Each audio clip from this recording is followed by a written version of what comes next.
देवाची आधारे उभा क्षण बरी चरे मुक्तीचा हा. हरिमुखे म्हणा हरिमुखे म्हणा पुण्याची गणा कोण करे. वासुदेव हरी जय जय पांडुरंग हरी म्हणा. वासुदेव हरी जय जय पांडुरंग हरी. वासुदेव हरी जय जय पांडुरंग हरी. वासुदेव हरी जय जय पांडुरंग हरी. वासुदेव हरी जय जय पांडुरंग हरी. वासुदेव हरी जय जय पांडुरंग हरी. वासुदेव हरी जय जय पांडुरंग हरी. वासुदेव हरी जय जय पांडुरंग हरी. पांडुरंग हरी जय जय पांडुरंग हरी. पांडुरंग हरी जय जय पांडुरंग हरी. वासुदेव हरी जय जय पांडुरंग हरी. वासुदेव हरी जय जय पांडुरंग हरी. कुंडलिका वरदे श्री ज्ञानदेव पंढरीनाथ भगवान माऊली ज्ञानेश्वर महाराज जगद्गुरु श्री संत तुकाराम सर्व संतांची आपल्या माता पिता कृपाळू उदार माझा ज्ञानेश्वर.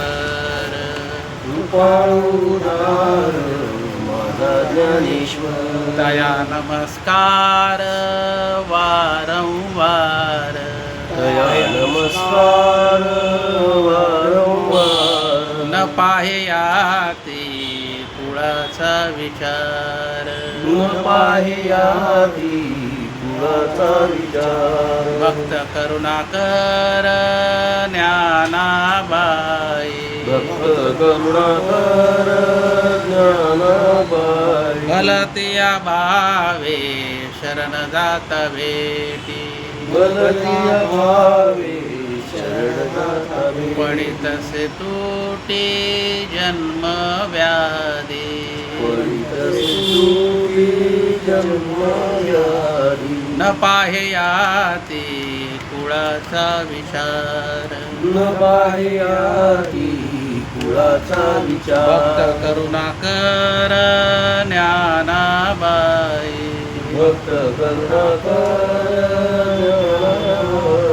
ज्ञानाबाई माझी अनाथाची माय. ज्ञानाबाई माझी अनाथाची माय. एका जनार्दनी पाय वंदित से. एका जनार्दनी पाय वंदित. न पाह्याती कुळाचा विचार. न पाह्याती कुळाचा विचार. भक्त करुणाकर ज्ञानाबाई. भक्त करुणाकर ज्ञानाबाई. नमो सद्गुरु तुकया ज्ञानदीपा. नमो सद्गुरु सच्चिदानंद रूपा. नमो सद्गुरु भक्त कल्याण मूर्ती. नमो सद्गुरु भास्करा पूर्णती. मनुष्याकृती रागवे ख्याती केली. शिळाशी करे सागरे तारी. तुका स्वामी हा पूर्ण ब्रह्म प्रकाशी. जळी रक्षिणी निर्जीवा कागदाशी. महाराज हा जन्मला मृत्युलोकी. तुझे उपमानाडळे लोकी. भवसिंधू से बांधिला से तुझेने. अनाथ निराकारणे तुझया. तुका भासला मानवी वेशधारी. परिहालिला विग्रही निर्विकारी. स्वये श्री हरी व्यापको सर्व जीवा. तुका दोषितो हा परब्रह्म ठेवा.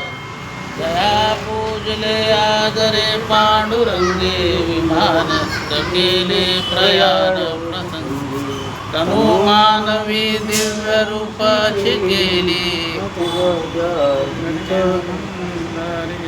दिव्य लोकाशी गेली. ओम नमो देवाद्या वेद प्रतिपाद्या. जय जय सुवेद्या आत्मरूपा. देवा तुझी गणेशु सकलार्थमती प्रकाशो मणे निवृत्ती दासो अवधारी तुझे आता विलासिनी ते चातुर्यार्धकला कामिनी ते शारदा विश्वमोहिनी नमस्कार मदुजय सद्गुरु कारिणो हा संसार गुरु मनोनिविशेषत्यादरो विवेकावरी जैसे डोळ्या जन भेटे ते वेळी तुझे पाठ फुटे मग वास पाहिजे ते प्रगटे महानिधी सकळ मंगल न्यूनते पुरते करते करुणी घ्यावे तुमते विनवतु असे ज्ञानदेव बाळ माझा सांगे गीता भगवंता लक्ष द्या हो विनविते मराठी मी त्याचे माता ज्ञानेश्वरी घरोघरी अर्थात ज्ञानेश्वरीची कार्यशाळा या कार्यक्रमात आपल्या सर्वांचं स्वागत आहे. आज 58 क्रमांकाचा श्लोक आपल्याला घ्यायचा आहे. तर पाटील सर अगोदर बोलतो त्याच्या मागे मला 58 क्रमांक.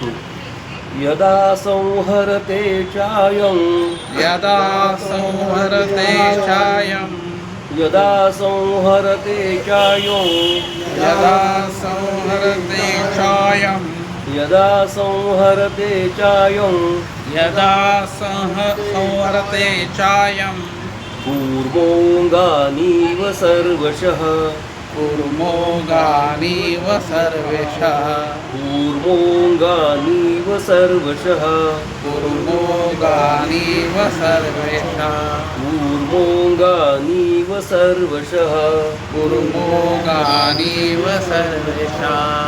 पूर्णो यदा संहरते चायं कूर्मोऽङ्गानीव सर्वशः यदा संवरते छायं कुर्मोगानीव सर्वेशः यदा संहरते चायं कूर्मोऽङ्गानीव सर्वशः यदा संवरते छायं कुर्मोगानीव सर्वेशः.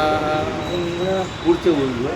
इंद्रियाणीन्द्रियार्थेभ्यः इंद्रियाणि इंद्रियार्थेभ्यः इंद्रियाणीन्द्रियार्थेभ्यः इंद्रियाणि इंद्रियार्थेभ्यः इंद्रियाणीन्द्रियार्थेभ्यः इंद्रियाणि इंद्रियार्थेभ्यः तस्य प्रज्ञा प्रतिष्ठिता तस्य प्रज्ञा प्रतिष्ठिता तस्य प्रज्ञा प्रतिष्ठिता तस्य प्रज्ञा प्रतिष्ठिता तस्य प्रज्ञा प्रतिष्ठिता तस्य प्रज्ञा प्रतिष्ठिता.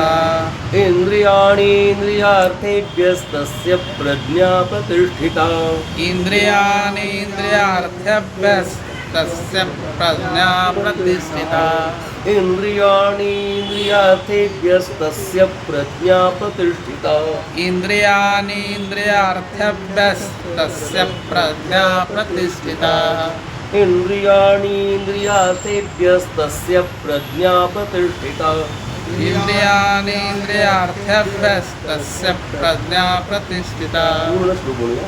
यदा संहरते चायं कूर्मोऽङ्गानीव सर्वशः इंद्रियाणीन्द्रियार्थेभ्यस्तस्य प्रज्ञा प्रतिष्ठिता यदा संहरते छायं कुर्मोगानीव सर्वेशः इंद्रियाणि इंद्रियार्थेभ्यः तस्य प्रज्ञा प्रतिष्ठिता.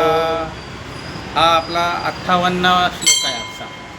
आणि त्यामध्ये ज्ञानोबारायांनी 2च ओव्या सांगितल्या आहेत, 301 आणि 302. यामध्ये भगवंत अर्जुनाला इंद्रिय ताब्यात असल्यावर काय होतं आणि इंद्रिय ताब्यात नसल्यावर काय होतं हे सांगतात. आणि त्याच्यासाठी त्यांनी कासव जे आहेत म्हणजे कुर्म म्हणजे कासवाचा दृष्टांत दिलेला आहे. आता मला तुम्ही सांगा, तुम्हाला प्रश्न विचारायचा आहे की कासव काय आहे, कासवाचं काय वैशिष्ट्य सांगा.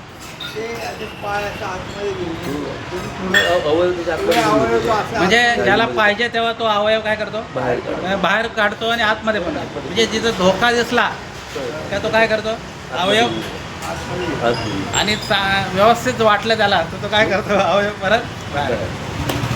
आणखीन काय त्याचं एक वैशिष्ट्य आहे बा, जमिनीवर चालतं आणि हा. पाण्यातही चालतं. तर जमिनीतही राहतो आणि जमिनीच्या जलचर बाहेर आहे आहे. आणि उभयचर पण. उभयचर आहे. आणखीन काय बरोबर सांगितलं तुम्ही. आणखीन त्याचं कवच आहे ना वरचं, हा. ते एकदम स्ट्रॉंग आहे. त्याच्यावरती किती जरी काय घाव घाला तरी ते तुटणार नाही.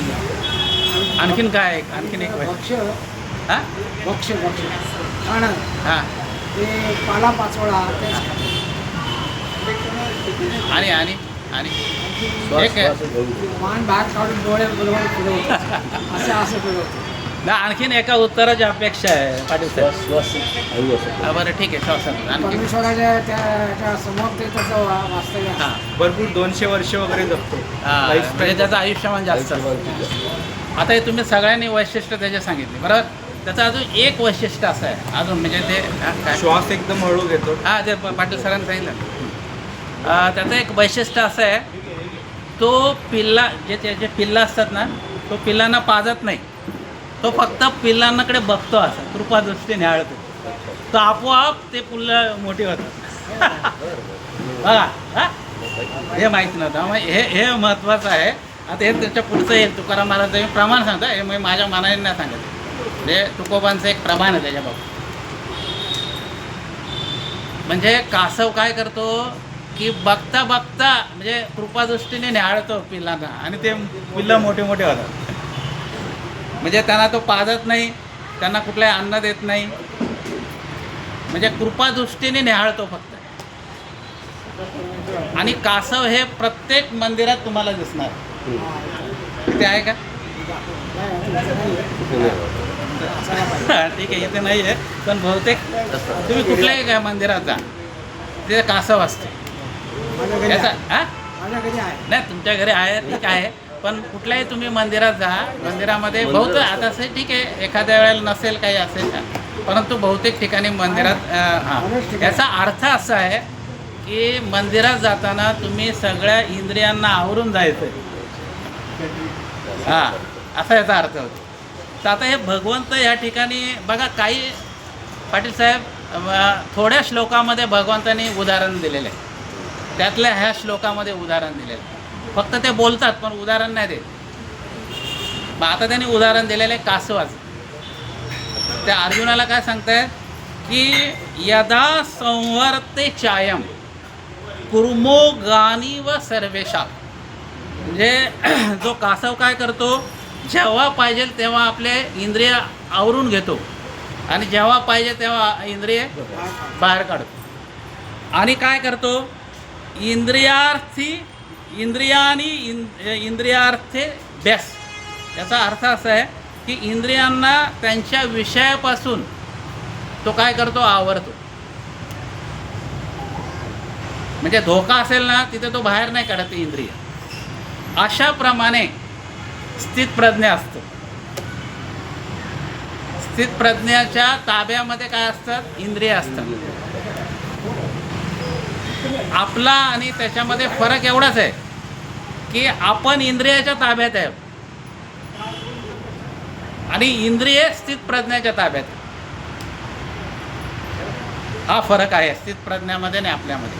म्हणजे भगवंताला असं म्हणायचं आहे की तुम्ही जर का इंद्रिय ताब्यात ठेवली तर तुम्हाला बरंचसं तुम्ही आयुष्यामध्ये काय करणार आहे अचिव्हमेंट करणार आहे. बघा श्रीमद भागवतामध्ये पाटील साहेब असं सांगितलं आहे व्यासांनी की मनुष्याने 10 फुटाच्या वरती जास्त बघू नये चालताना. जास्त तुम्ही बघितलं ना आता समजा तुम्ही कुठे जाल समजा आता उदाहरणार्थ माझ्या वडिलांनी एक किस्सा सांगितला होता पंढरपूरच्या वारीमध्ये की वारी करताना सरळ इकडे तिकडे बघायचं नाही म्हणे. तू इकडे तिकडे बघितलं तर तुला वडापावची गाडी दिसेल भजे तळताना दिसतील जिलेबी हा गरम गरम हां तर तुझे पावले चालत ती पंढरीची वाट नाही होणार. तुझे पावले वाकडं चालतील. हां म्हणून माणसाने फक्त 10 फुटावर बघायचं. हे कशासाठी फक्त म्हणजे माणसाची दूरदृष्टी असावी परंतु हे फक्त इंद्रिय ताब्यात घेण्याचे एक लक्षण आहे ते सांगितले. म्हणजे आता ज्ञानवान व्यक्ती म्हणजे काय ज्याची बुद्धी कायमस्वरूपी स्थिर असते आणि वाईट इच्छा आकर्षण किंवा विषयापासून आपले इंद्रिय हटवून तो परमात्म्याकडे लावतो. जास्त हव्यास नाही करत. पोटापुरतं मिळालं ना तो डबल ड्युटी नाही करत. मी असा माणूस बघितला आहे साहेब, तुम्हाला खरं नाही वाटत, 3 ड्युटी करताना बघितलं आहे मनुष्य. एक मनुष्य असंच मी बोलता बोलता तो बोलतो अभी 2 ड्युटी हो गया, अभी 3रा ड्युटी में. अरे म्हटलं मग कमीत कमी एक ड्युटी 8 तासाची आहे समजा, तर 8 तरी किती झाले?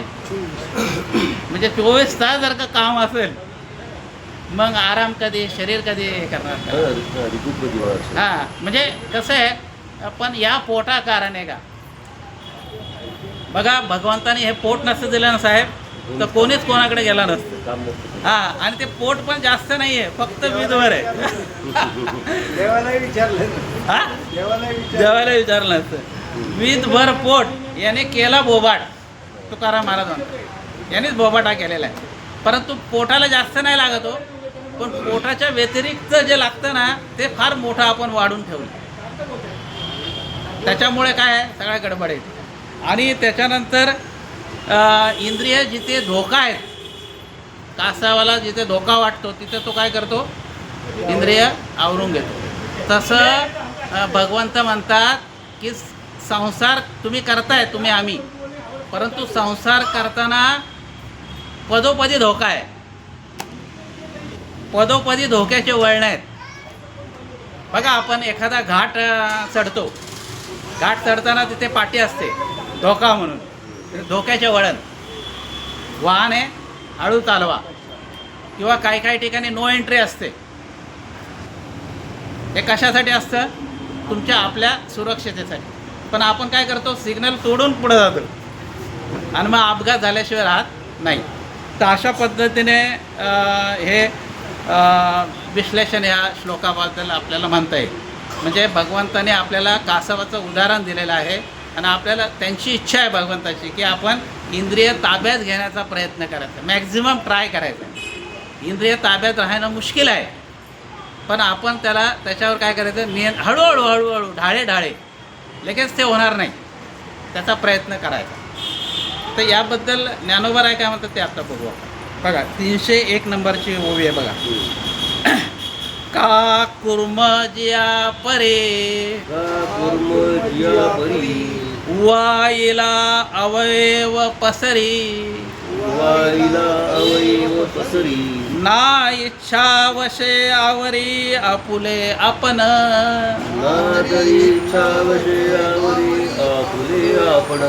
म्हणजे कासव काय करतो, जेव्हा त्याला असं वाटलं धोका नाही आहे आता इथे कुठे, तर तो अवयव पसरून टाकतो.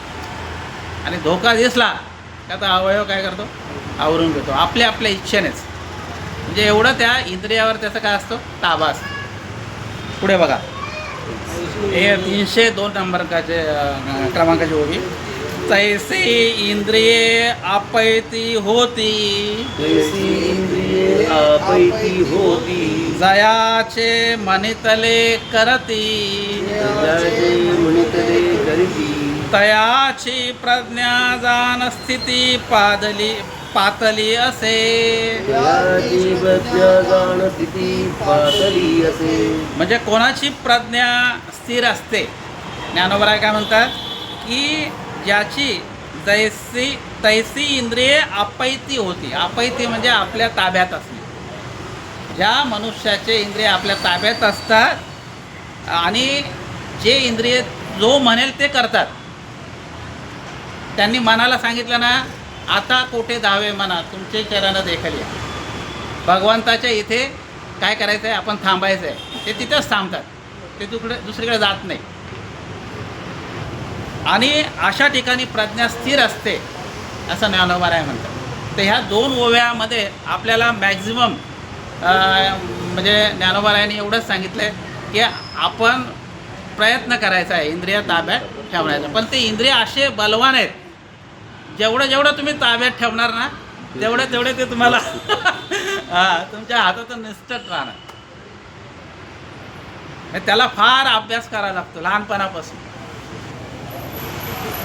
बघा, आपण कधी कुठल्या ताब्यात जातो हेच आपल्याला कळत नाही. अहो, एकदा मी माझ्या मामाच्या घरी गेलो होतो साहेब. तर मामाच्या घरी जाताना मामा नव्हता आमचा, तर मी मामीला म्हटलं काय काय म्हटलं मामा कुठे म्हणे अहो आता 8 दिवस झाले म्हणे मामा तिथे एक जुगाराचा अड्डा आहे तिथं बसलेले.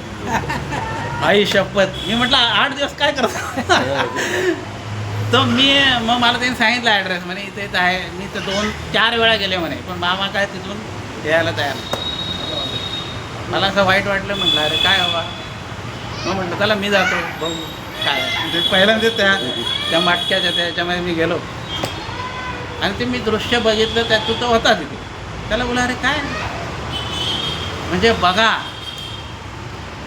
एवढं माणूस म्हणजे त्याच्या आणि मला असं समजतं ते पत्ते बघितलं तर मला डोकं उठतं काय. ते आम्ही लहानपणी ना 5-3-2 खेळायचो आणि एक मेंढीकोट खेळायचो. परंतु जसा जसा थोडा प्रकल्प व्हायला लागला तेव्हा मी पत्त्याकडे बघतच नाही.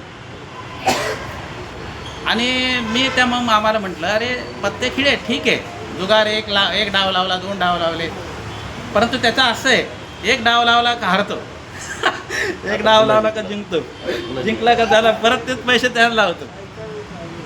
ते हारणं जिंकणं आणि शेवटी काहीच नाही भेटत त्याला. शेवटी रिकामा जातो घरी. ही शोकांतिका केव्हा होते जेव्हा आपण इंद्रियच चालवत नाही आपले. अहो तुम्ही जुगार खेळा जुगाराचं काय ठीक आहे तुमच्याकडे पैसे खेळा तुम्ही पण त्याला लिमिट आहे ना. बघा मराठीमध्ये एक म्हण आहे अति तेथे मार. तुम्ही कुठलीही गोष्ट अति केली कधी माती होणार तुमची. परंतु आपल्याला काय एकदा आपण आहारी गेलो ना.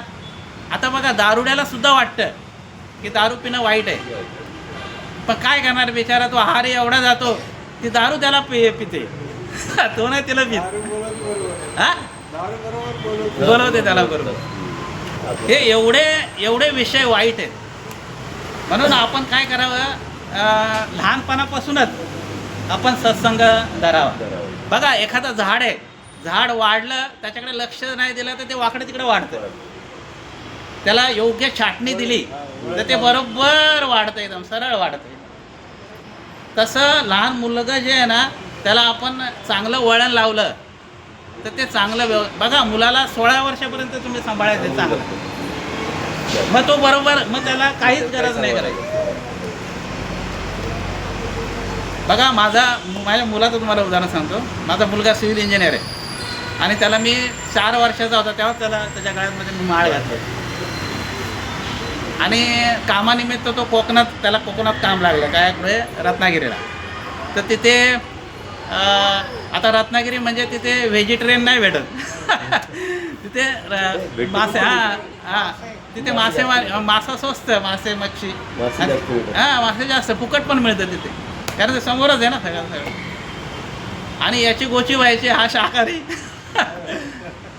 मग जेवण अरे तुझ्यासाठी काय असं ते परत ते मग ते स्पेशल त्याच्याकडून मागवायला लागायचं. आणि मग एका ठिकाणी एकदा मग ते पोरं होते मग ते प्यायचे पण दारू सिगारेट पण. मग ते त्याला म्हणे अरे घे म्हणे नाही मी नाही मी घेत नाही म्हणे. हां अरे मग कोण इथं कोण नाही म्हणे तुझं कोण आहे पाहायला इथे मन ताब्याचं. ते म्हणे एकच प्याला केशव सुद्धा आहे बरोबर पण एक प्याला तो नंतर 100 पेले प्यायला लावतो. पण एकदम मन ताब्यात राहिलं. हा सुधाकर बरोबर मन एकदम मन ताब्यात राहिलं. आता समजा त्या मुलाला मी तेव्हाच नव्हतं वळण लावलं समजा लावलं नसतं मी. अरे ऑटोमॅटिक बंधन नसल्यावर माणसाला काय म्हणून मनाला काय पाहिजे बंधन पाहिजे असं हा भगवंत असं सांगतात. आणि पुढे 2-3 अभंग एक चरण घेतो आणि आपण सेवा समाप्त करतो. आता तुकोबारायांनी काय प्रार्थना करी देवाला बघा काय म्हणतात. सदा माझे डोळे जडो तू जे मूर्ती रुक्माईचा पती सोयरे घेई माझे वाचे गोड नाम विठोबाचे. प्रत्येक इंद्रियाला त्यांनी काय दिलेलं आहे काम दिलेलं आहे. वाचेला काय काम दिलं देवाचं नाव घे. डोळ्याला काय दिलं काम मूर्ती बघ. आता आपण जर का डोळ्यांना सिनेमा दिला आणि आपण आता एवढं प्रगत झालं बा. आता मी लहानपणी जेव्हा साहेब आता आपलं तो सारखंच वय आहे तेव्हा बाल्कनीचं तिकीट आहे ना एक 2.5 रुपये आहे. 2 रुपये हां 2.5 रुपये तिकीट लावायचं. आता आम्ही शक्यतो स्टॉलमध्ये पिक्चर बघायला मध्ये 50 1 रुपया किंवा 12 किंवा 1 रुपया. 40 हा. पैसे 50 पैसे म्हणजे आम्ही पिक्चर बघायला कुठे जायचो? टॉकीजमध्ये. आता आपण काय केले? टॉकीजच घरी आणले. जी टॉकीज आपण घरी आणलेली आहे. म्हणजे विचार करा किती याच्यातून आपल्याला इंद्रिय आपल्याला ताब्यात ठेवायचे. हे शक्य आहे का मला सांगा? आता पिक्चर नाही तुम्हाला नाही वाटत, पण आता आपले जे यंग जनरेशन बघतात नवी पिढी आहे ती वापरते. टीव्ही लावल्याशिवाय जेवत नाही. हे लहान मुलं ना टीव्ही पाहिल्याशिवाय जेवत नाही. मोबाईल पाहिल्याशिवाय जेवत नाही. 80% मुलं. नाही त्यांनी लहान आता तुम्ही बोलले बरोबर बोलले, पण त्यांना सवय कोणी लावल्या? आपणच लावलेली. आपणच टी व्ही घेतलेला आहे. आपणच मोबाईल घेतला आपण ते- सगळं आपण घेतलेलं आहे. आणि कसं असतं माहिती आहे का? हे याच्यात असं नाही म्हणत, टी व्हीमध्ये चांगल्या पण गोष्टी असतात. आमचे एक सर होते, आमचे फडके सर म्हणून. तर मला म्हणे अरे तुझ्याकडे रिमोट आहे ना, रिमोट कशासाठी? बुद्धिरूपी रिमोट तुमच्याकडे आहे ना, तुम्हाला ती बुद्धी पाहिजे की काय बघायचं आपण. अहो नाथ महाराजांनी भागवतामध्ये असं लिहिलं, एकनाथी भागवतामध्ये, की भ्रष्टाचार घरोघरी दिसेल. हे व्यभिचार ते आता आपण बघतोय. बघतो का? संत काय खोटं कधी बोललेलं नाही. आणि पुढे काय म्हणतात? तुम्ही घ्या रे डोळे सुख, पहा विठोबाचे मुख. तुम्ही ऐका रे कान, माझ्या विठोबाचे गुण. कानाने काय ऐकायचंय? भगवंताची कीर्तीच ऐकायची. डोळ्याने काय करायचंय? भगवंतालाच बघायचंय. त्याच्यानंतर मनात येते धाव घेई, राहे विठोबाच्या पायी. मन कुठे लावायचंय? हां भगवंताच्या चरणावर. त्याच्यानंतर तुका म्हणे जीवा, सोडू नको या केशवा. या देवाला तू सोडू नकोस. आणि तुम्हाला सांगतो ज्ञानोबारायांनी 5व्या अध्यायामध्ये असं म्हटलंय की कर्माचे डोळे ज्ञान ते सावध असावे. ज्ञान हे डोळ्याने सुरू होतं साहेब. पहिल्यांदी डोळे बघतात आणि मग आपण कृती करतो. माझी चांगली का आता हा नाही ऐका, आजामेळाची गोष्ट अशी आहे साहेब. आजामेळ हा पवित्र ब्राह्मण होता, परंतु त्याने जंगलामध्ये रस्त्याने जात असताना, पूजेला जात असताना त्याने एक वाईट दृश्य बघितलं. फक्त एकदा बघितलं, फक्त एकदा जीवनामध्ये, तर त्याचा संपला तो. सुविचारी ब्राह्मण कुविचारी झाला. कधी तो वाईट म्हणजे वेशागमन करू लागला, दारू पिऊ लागला, हे त्यालाच कळालं नाही. त्याने ते एकदाच बघितलं. आपण हे दृश्य नेहमी बघत असतो. आपलं काय होईल सांगा? पुढे बघा. आता तुम्हाला मी सांगितलं की कासवाचं एक महत्त्वाचं आहे की तो त्याच्या पिल्लांना बघून वाढवतो, कृपादृष्टीने वाढवतो. त्याला दूध पाजत नाही. तेव्हा तुकोबराय काय म्हणतात बघा, तुका म्हणे करी कासवाचे परी, हाय सूत्र दोरी तुझ्या हाती. अरे मला कासवासारखं कर ना म्हणे तू, कारण ही जी दोरी आहे ना आयुष्याची, हे तुझ्या हातात आहे.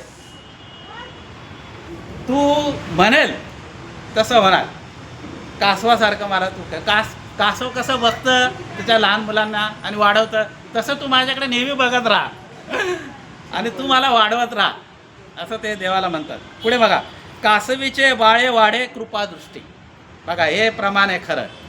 कासवीचे बाळे वाढे कृपादृष्टी, दुधा नाही भेटी अंगसंगे. दुधाची पण भेट होत नाही, ती अंगावर पाजत नाही. आता त्या कासविनीला दूध येतं का नाही ते मला माहिती नाही, पण ती नाही येत ना, हां म्हणजे ती पाजत नाही. माझ्याकडे होतं कासव, त्याचं व्यवस्थित निरीक्षण केलेलं आहे. हां त्याचं उचलून बघितलं, याचा पाठ असे मऊ असतो, मागची बाजू कडक असतं, पाय सोडतं, पाय आत घेतं, पाण्यातून चालताना ते व्यवस्थित पोहतो आपण, जसं ती पोहते त्यावेळेला पायाने हाताने पाय असं प्रकारे करते. त्याच्यानंतर एक शेवटचं प्रमाण म्हणतो ना आपण, सेवा समाप्त करू. तुकोबरा एक शेवटी भगवंताला म्हणतात की तुका म्हणे पाहे कासवीचे पिले माय. कासव जसं बघतं ना त्या पिल्लांना, तसं तू माझ्याकडे बघ. कारण इंद्रिय ताब्यात घेणं हे तूच ठरवायचं आहे. तुम्हाला तसा विचार द्यायचा आहे, भगवंतच विचार देणार तुम्हाला. तुम्ही जर का 24/7 जर का भगवंताचं नामस्मरण करत राहिला, कामामध्ये काम काही म्हणा राम राम, तर भगवंत तुम्हाला चांगलीच बुद्धी देणार. पुंडलिका वरदे श्री पंढरीनाथ भगवान माऊली ज्ञानेश्वर महाराज, जगद्गुरु श्री संत तुकाराम महाराज, सब संतन की जय. अपने अपने माता पिता की जय. श्री अनंता मधुसूदना जगव्यापका जनार्दना, सकळ देवादी देवा पार्वती केशवा मानंदा मानुभवा सदाशिवा सहरूपा चक्रंधरा विश्वंभरा गरुडध्वजा करुणाकरा सहस्रपदा सहस्रकरा सागरा शीर्षशा कमलनयना कमलापती कामिनी मोहना भवतारका दारिद्र्यास्थिती वामनमूर्ती देविका अदये सगुणा निर्गुणा जगज्जया वसुदेव देवकी नंदना बाळराधा बाळकृष्ण काला लोटांगणी हेच करीतसे विनवनी